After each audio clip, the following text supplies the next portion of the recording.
Kembali di Kompas Siang, Saudara. Polisi menangkap 2 pelaku penyerangan seorang jaksa yang terjadi di Kabupaten Serdang Bedagai Sabtu sore. Sementara jaksa yang mengalami luka berat kini mendapatkan perawatan intensif di rumah sakit. Surya Dharma alias Galo diringkus polisi 10 jam usai aksinya menganiaya seorang jaksa yang bertugas di Kejaksaan Negeri Kabupaten Deli Serdang. Surya diduga berperan sebagai eksekutor. Selain Surya, polisi juga menangkap Alpa Patria alias Kepot yang diduga berperan sebagai otak pelaku penyerangan.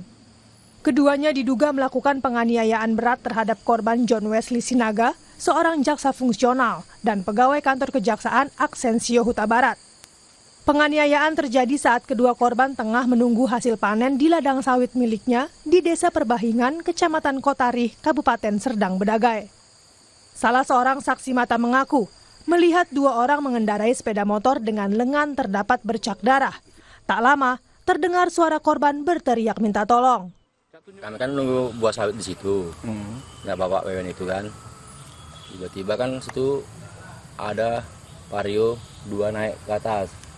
Bilang kawan itu, ada kawanku satu lagi. Bang, kenapa tangannya berdarah? Udah aman kata dia.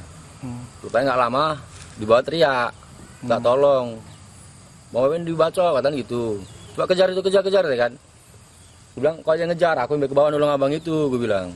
Itulah aku tolonglah bapak itu kan. Tolonglah bawa kantor polisi, Pak, ke rumah sakit katanya. Itu Pak langsung kami larikan ke rumah sakit. Itu yang luka apanya aja Bang korbannya? Sini ya. Kedua korban kini dirawat di RSUD Amri Tambunan di Lubuk Pakam. Sementara polisi tengah mendalami motif dalam kasus ini dan memburu sejumlah orang yang juga diduga terlibat. Tim Liputan, Kompas TV.